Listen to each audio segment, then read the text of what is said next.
नमस्कार, स्वप्नील क्राईम टॉक्समध्ये आपले स्वागत आहे। आजच्या आपल्या सत्य घटनेची सुरुवात होते उत्तर प्रदेशच्या सहारनपूरमधून।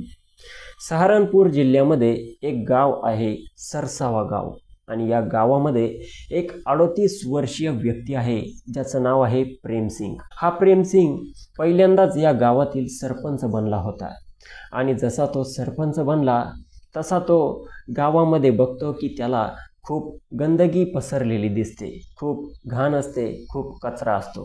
आता हा सरपंच विचार करू लागतो की या संपूर्ण गावाची सर्वप्रथम आपल्याला साफसफाई करणं गरजेचं आहे।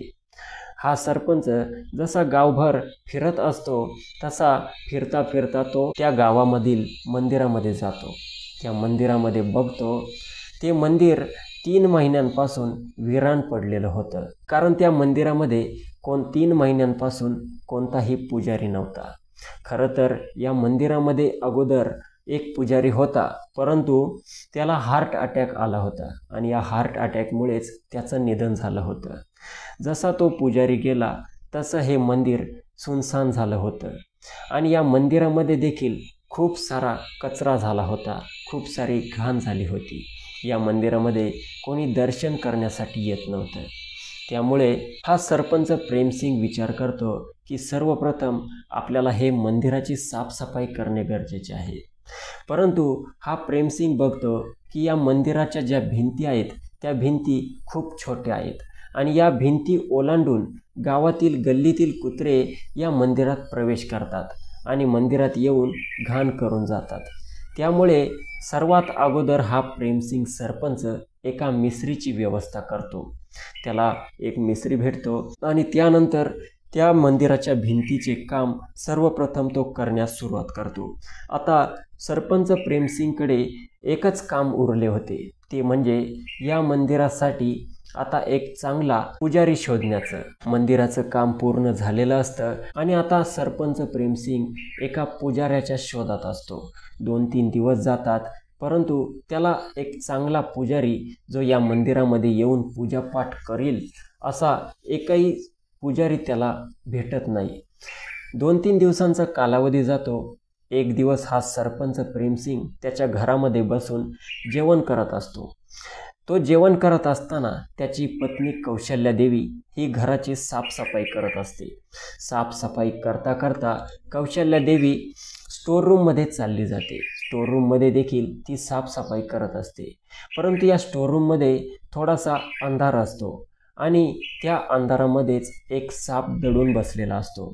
थोडासा अंधार असल्यामुळे या कौशल्या देवीला अजिबात समजत नाही की इथे साप आहे। अनावधानाने रूमची सफाई करता करता त्या सापाच्या शेपटीवरती या कौशल्या देवीचा पाय पडतो। साप चवतळतो, आणि साप या कौशल्या देवीच्या पायाला चावा घेतो। कौशल्या देवी काहीतरी आपल्याला झालं तेव्हा ती बघते तर तिला तो साप दिसतो।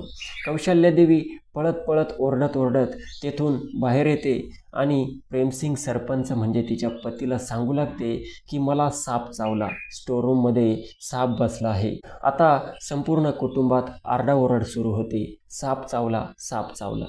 याच दरम्यान या घराबाहेर एक साधू येतो, ज्याचं नाव असतं नानकनाथ। तो नानकनाथ बघतो की या घरामध्ये आरडाओरड चालू आहे, धावपळ चालू आहे, नक्की प्रकरण काय आहे। तेव्हा त्याला समजते की या गावातील हा सरपंच आहे प्रेमसिंग, आणि याच्या पत्नीला साप चावला आहे।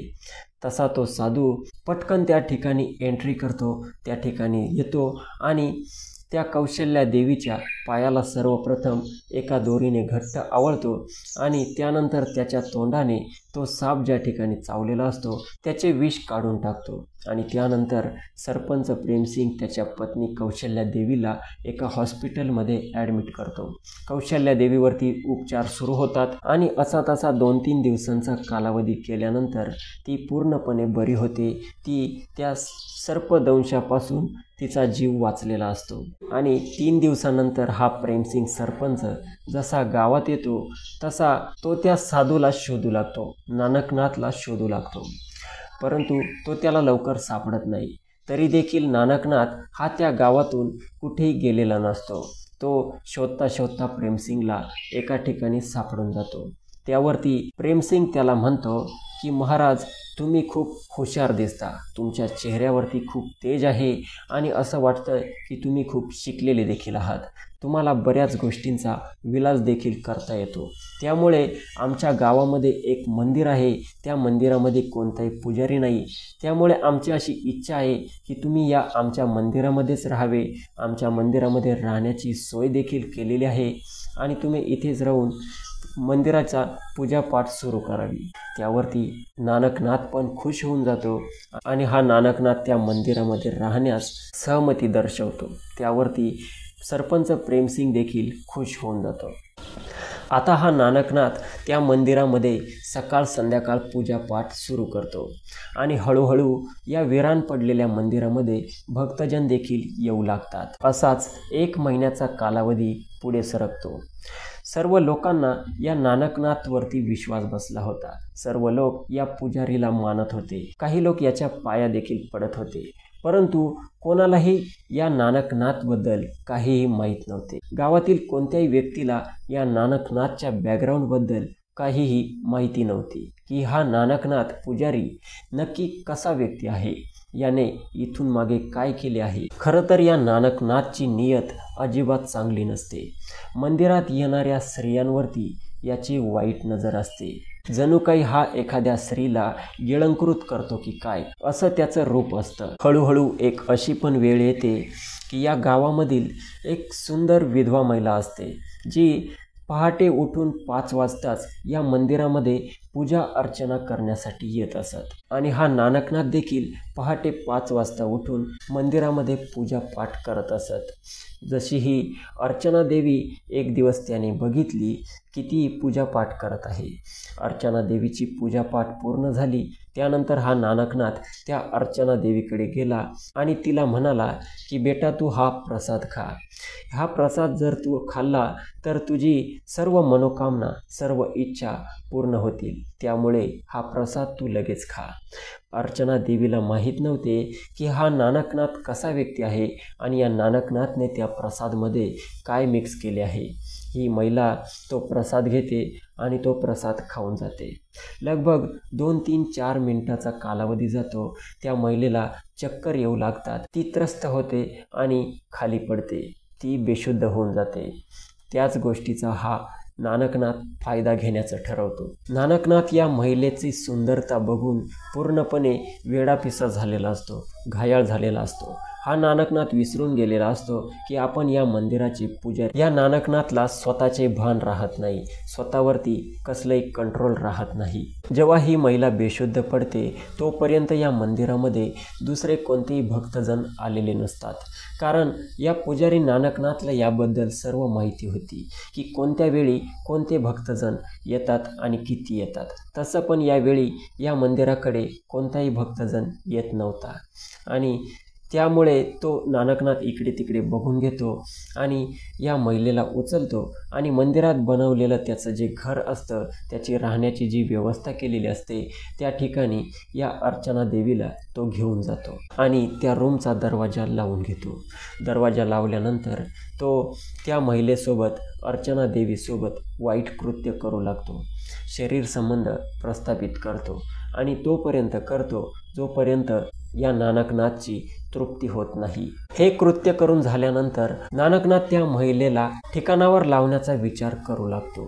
परंतु इकडे ती विधवा महिला ज्या घरातून आलेली होती त्या घरातील कुटुंबीय विचार करू लागते की अर्चना देवी अजून परत का आली नाही. ती लगभग 1 तासापासून मंदिरात पूजा करण्यासाठी गेली आहे, परंतु ती अजून परतली नाही. त्यावरती कुटुंबीय तिची शोधाशोध सुरू करतात. काही गावामध्ये शोधू लागतात, तर कुटुंबामधील 1-2 जण या मंदिरात या नानकनाथकडे देखील येतात. त्यावरती नानकनाथ त्यांना सांगतो की या मंदिरामध्ये कित्येक महिला येतात आणि ज्या महिला आल्या होत्या त्या त्यांच्या घरी पोहोचल्या पण असतील. आता नानकनाथ पुजारी असं म्हणल्यानंतर हे कुटुंबीय प्रेमसिंग सरपंचकडे जातं आणि त्या प्रेमसिंगला या घटनेची माहिती देतं. प्रेमसिंग देखील त्या महिलेला, अर्चना देवीला शोधण्यास मदत करू लागतो. शोधता शोधता प्रेमसिंग त्या कुटुंबियासमवेत आणि काही गावकऱ्यांसमवेत या मंदिरामध्ये नानकनाथकडे येतात. प्रेमसिंग नानकनाथला विचारतो की या ठिकाणी पहाटे 5 वाजता अर्चना देवी नावाची महिला पूजा करण्यासाठी आली होती. जर तुम्ही त्या महिलेला बघितलं असेल तर आम्हाला लगेच सांगा. परंतु नानकनाथ त्यांना खोटं बोलतो. नानकनाथ जसं अगोदर त्या लोकांना सांगितलं होतं की इथे खूप साऱ्या महिला येतात, तसंच त्या सरपंचाला देखील सांगतो.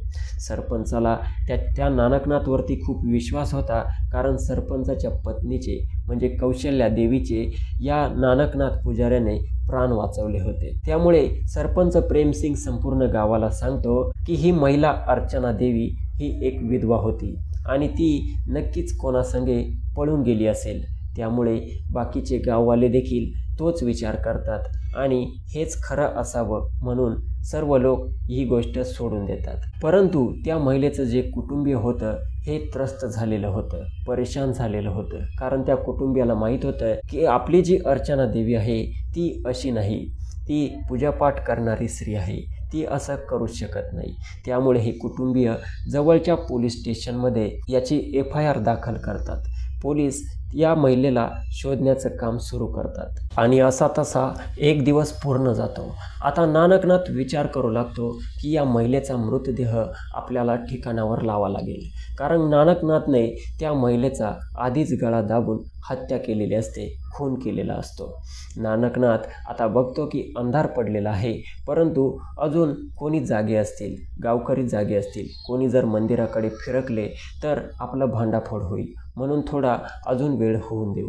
असं तसे रात्रीचे 11 वाजलेले असतात. या नानकनाथने आधीच एका टिकावाचा बंदोबस्त करून ठेवलेला असतो. तो टिकाव घेतो आणि त्याच्या रूममधून निघून मंदिराच्या मागे जातो आणि तेथे एक मोठासा खड्डा खोदू लागतो.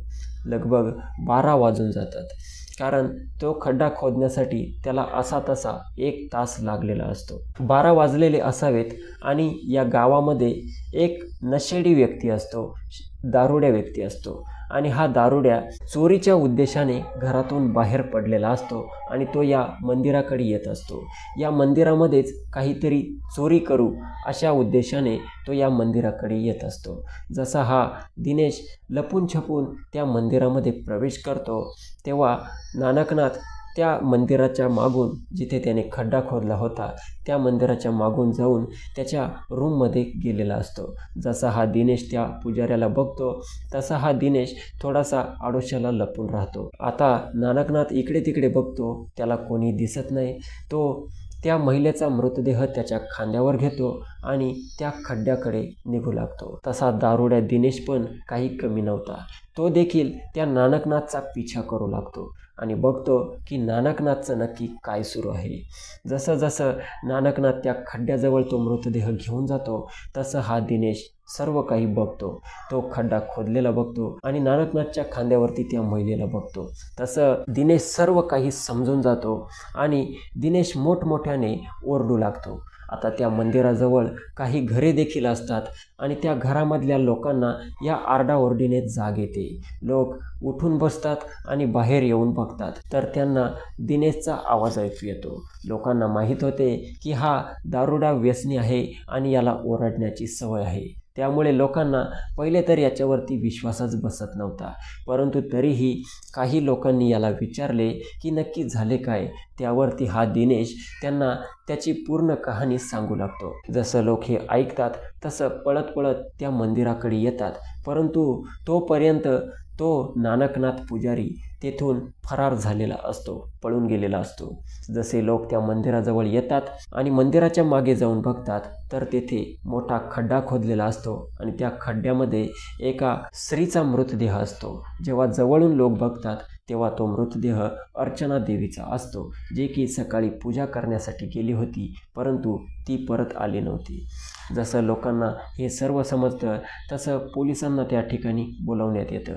पोलीस घटनास्थळी हजर होतात, सर्व पाहणी करतात आणि मृतदेह ताब्यात घेतात. आता पोलीस त्या नानकनाथ पुजाऱ्याची कसून चौकशी सुरू करतात, त्याचा शोध घेऊ लागतात. परंतु असा तसा 24 तासांचा कालावधी गेल्यानंतर पोलिसांना हा नानकनाथ त्याच गावातील शेतामध्ये सापडतो आणि त्या शेतामधूनच या नानकनाथला अटक करण्यात येते. जेव्हा त्याला पोलीस स्टेशनमध्ये घेऊन जाण्यात येते आणि त्याला पोलिसी खाक्या दाखवण्यात येतात, तेव्हा हा नानकनाथ त्याचे तोंड उघडतो आणि तो पोपटासारखे त्याचा सर्व भूतकाळ सांगू लागतो. नानकनाथ पोलिसांना म्हणतो की मला 5 बळी द्यायचे होते. मी 3 बळी आधीच दिलेले होते.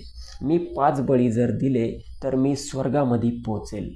जेव्हा पोलीस त्याच्या तोंडून हे ऐकतात तेव्हा पोलीस देखील चक्रावून जातात, परेशान होतात आणि या नानकनाथ विरुद्ध चार्जशीट दाखल केली जाते. याच्या विरुद्ध मुकदमा चालू केला जातो आणि लगभग 2 महिन्यांचे कालावधी गेल्यानंतर या नानकनाथला उम्रकैदची सजा सुनावण्यात येते, शिक्षा सुनावण्यात येते. हा व्हिडिओ बनवण्याचा, ही घटना सांगण्याचा माझा उद्देश कोणाच्या भावना दुखावण्याचा किंवा अश्लीलतेचा प्रसार करणे नाही, तर आपणास जागरूक करणे आहे, सजग करणे आहे, सावधान करणे आहे. व्हिडिओ आवडला असेल तर लाईक करा आणि अशाच सत्य घटना क्राईम स्टोरीज नेहमी बघत राहण्यासाठी चॅनलला सबस्क्राईब करा.